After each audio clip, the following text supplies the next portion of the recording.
Hello guys, welcome back to Harsh's Come channel. இந்த வீடியோவில் நம்ம இந்தியன் எக்கனாமிக் டெவலப்மெண்ட்டில் இருக்கிற ஃபர்ஸ்ட் சாப்டர் அதோட கண்டினியூஷன் தான் நம்ம பார்க்க போகிறோம். அக்ரிகல்ச்சர் செக்டரில் இந்தியா எப்படி பெர்ஃபார்ம் பண்ணுச்சு அப்படிங்கிறத நம்ம பார்க்க போகிறோம். So India is basically and agrarian economy இல்லையா? பிரிட்டிஷ் ரூல் வந்ததுக்கப்புறமும் பார்த்தீங்கன்னா அக்ரேரியன் எக்கனமியாக தான் இருந்திருக்கு. About 85% of the country's population பார்த்தீங்கன்னா அவங்க வில்லேஜஸில் தான் வாழ்ந்துருக்காங்க. அவங்க அக்ரிகல்ச்சரில் இன்வால்வ் ஆகிருக்காங்க. அது மட்டும் இல்லாமல் அவங்களோட லைவ்லிஹுட் பார்த்தீங்கன்னா அக்ரிகல்ச்சரை டிபெண்ட் பண்ணி தான் இருந்திருக்கு. ஸோ இப்படி இவ்வளோ பெரிய பாப்புலேஷன் அக்ரிகல்ச்சரில் இன்வால்வ் ஆயிருந்தாலுமே அந்த செக்டரில் சில ஸ்டாக்னேஷன் இருந்தது. ஸ்டாக்னேஷன் அப்படின்னா எந்த ஒரு க்ரோத்துமே இல்லாமல் எந்த ஒரு எஃபெக்ட்டுமே இல்லாமல் அப்படியே இருக்கிறது. தண்ணி தேங்கி இருந்துச்சுன்னா எப்படி இருக்கும், அது மாதிரி தான் நம்மளோட அக்ரிகல்ச்சர் செக்டரும் இருந்திருக்கு. அக்ரிகல்ச்சர் ப்ரொடக்டிவிட்டி பார்த்தீங்கன்னா அது ரொம்பவே கம்மியாக தான் இருந்திருக்கு. அக்ரிகேட் ஏரியா ஆஃப் கல்டிவேஷனை கொஞ்சம் எக்ஸ்பேண்ட் பண்ணுறது மூலியமாக வேணால் ஓரளவுக்கு க்ரோத் இருந்ததாக சொல்கிறாங்க. அதாவது கொஞ்சம் ஏரியாவை எக்ஸ்பேண்ட் பண்ணால் அதில் எக்ஸ்பேண்ட் ஆகும். நம்ம வந்துட்டு இன்னும் அதிக விதைகள் போடுவோம், அதனால் எக்ஸ்பேண்ட் ஆகும். அப்படி வேணால் எக்ஸ்பேண்ட் பண்ணது மூலிமா வேணால் கொஞ்சம் க்ரோத் இருந்தது அப்படின்னு சொல்கிறாங்க. ஆனால் அக்ரிகல்ச்சரல் ப்ரொடக்டிவிட்டி ரொம்பவே லோவாக இருந்தது அப்படின்னு சொல்கிறாங்க. இதுக்கெல்லாம் ஃபர்ஸ்ட் ரீசன் என்னன்னு பார்த்தீங்கன்னா பிரிட்டிஷ் கவர்மெண்ட் கொண்டு வந்த லேண்ட் செட்டில்மெண்ட் சிஸ்டம் அதுதான் காரணம். இந்த லேண்ட் செட்டில்மெண்ட் சிஸ்டத்தில் 3 பார்ட்டிஸ் இன்வால்வ் ஆவாங்க. ஒன்று வந்துட்டு பிரிட்டிஷ் கவர்மெண்ட், அடுத்து ஜமீன்தார்ஸ், அதுக்கடுத்து பெசன்ஸ். இந்த ஜமீன்தார்ஸ் பார்த்தீங்கன்னா இவங்க தான் லேண்ட் ஓனர்ஸ். பெசன்ஸ் வந்துட்டு லேண்ட்லெஸ் ஃபார்மர்ஸ். அவங்க வந்துட்டு இந்த ஜமீன்தார்ஸோட லேண்டில் வேலை செய்கிறவங்க. இந்த ஜமீன்தார்ஸோட லேண்டில் இவங்க வேலை செஞ்சு அவுட்புட்டாக கிடைக்கிற கல்டிவேட் பண்ணி அவுட்புட்டாக கிடைக்கிற அதுலேருந்து வர ரெவென்யூவை இந்த ஃபார்மர்ஸ் வந்துட்டு பார்த்தீங்கன்னா ஜமீன்தார்ஸ் கையில் கொடுத்துருவாங்க. இந்த பெசன்ட்ஸ் வந்துட்டு ஜமீன்தார்ஸ் கையில் கொடுத்துருவாங்க அந்த ரெவென்யூவை. அந்த ரெவென்யூ இந்த ஜமீன்தார்ஸ் கையில் போனோடனே இந்த ஜமீன்தார்ஸ் பார்த்தீங்கன்னா பிரிட்டிஷ் கவர்மெண்ட்டுக்கு கொடுத்துருவாங்க. ஸோ பெசன்ட்ஸ்டேருந்து அந்த ரெவென்யூ இப்போது ஜமீன்தார்ஸ்க்கு போயிடுச்சு. ஜமீன்தார்ஸ்டேருந்து அந்த ரெவென்யூ இப்போ பிரிட்டிஷ் கவர்மெண்ட்டுக்கு போயிடுச்சு. ஓகே, இந்த ரெவென்யூ வாங்கி பிரிட்டிஷ் கவர்மெண்ட் என்ன தான் செஞ்சாங்கன்னு பார்த்தீங்கன்னா ஒன்றுமே செய்யலை. அவங்க வந்துட்டு அக்ரிகல்ச்சரை இன்னும் இம்ப்ரூவ் பண்ணுறதுக்கு எந்த ஸ்டெப்புமே அவங்க வந்துட்டு எடுக்கலையாம். ஜமீன்தார்ஸுமே பார்த்தீங்கன்னா அவங்களுமே வந்துட்டு சும்மாவாக தான் இருந்திருக்காங்க. அக்ரிகல்ச்சரை இம்ப்ரூவ் பண்ணுறதுக்கு எந்த ஒரு ஸ்டெப்புமே எடுக்கலை. ஸோ ஃபார்மர்ஸோட புவர் கண்டிஷன், அவங்களோட எக்கனாமிக் கண்டிஷன் பார்த்தீங்கன்னா ரொம்பவே புவராக தான் இருந்திருக்கு.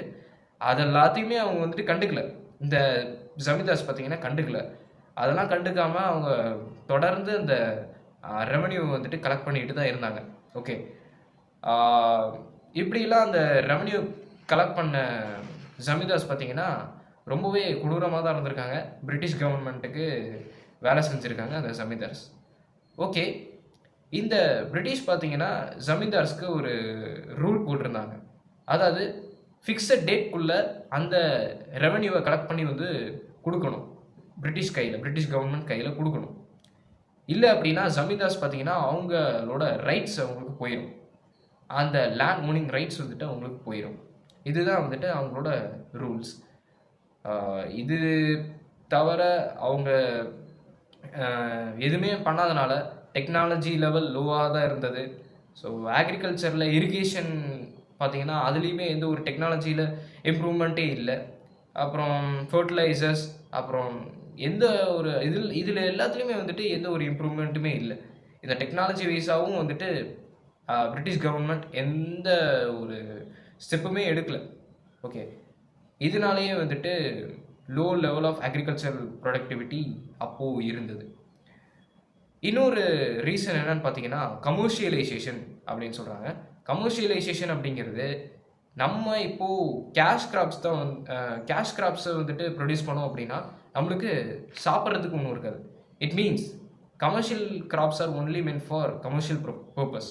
அது வந்துட்டு அதிலேருந்து ப்ராஃபிட் வரும், அவ்வளோதான். அது வந்துட்டு சாப்பிட முடியாது.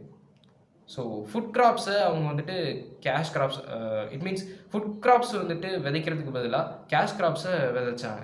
இது ஏன்னு பார்த்தீங்கன்னா பிரிட்டிஷ் அவங்களுக்கு வந்துட்டு ப்ராஃபிட் வரணும்னு சொல்லிட்டு தான் அவங்களும் இப்படி பண்ணாங்க.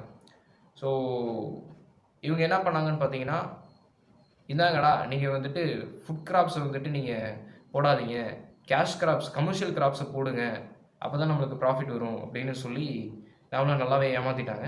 ஸோ இதுவுமே வந்துட்டு பார்த்திங்கன்னா நிறைய பஞ்சம்லாம் வந்தது. இதனால் ஃபெமைன்ஸ் எல்லாம் கூட வந்தது இந்த கமர்ஷியலைசேஷனால். ஃபுட் கிராப்ஸ் இல்லைனா வேறு என்ன செய்ய முடியும்? ஃபுட் கிராப்ஸ் தானே சாப்பிட்றதுக்கு, ரைஸு, வீட் இந்த மாதிரிலாம்.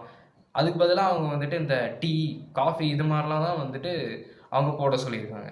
இதெல்லாம் தான் வந்துட்டு கமர்ஷியல் கிராப்ஸ். ஓகே, இதெல்லாம் பண்ணியுமே வந்துட்டு அந்த ரெவன்யூலாம் அவங்களுக்கு வந்து ப்ராஃபிட்லாம் வந்துமே கூட அவங்க வந்துட்டு அக்ரிகல்ச்சரை இம்ப்ரூவ் பண்ணுறதுக்கு எதுவுமே பண்ணலை. ஃபார்மர்ஸோட கண்டிஷனுமே ரொம்ப புவராக தான் இருந்திருக்கு அது வரைக்குமே. ஓகே, இந்த வீடியோவில் இதோட ஸ்டாப் பண்ணிப்போம். நெக்ஸ்ட் வீடியோஸில் இன்னும் அடுத்த செக்டரில் என்னென்ன பண்ணாங்க அப்படிங்கிறத நான் டீச் பண்ணி வீடியோ அப்லோட் பண்ணுறேன். Thank you guys, bye bye.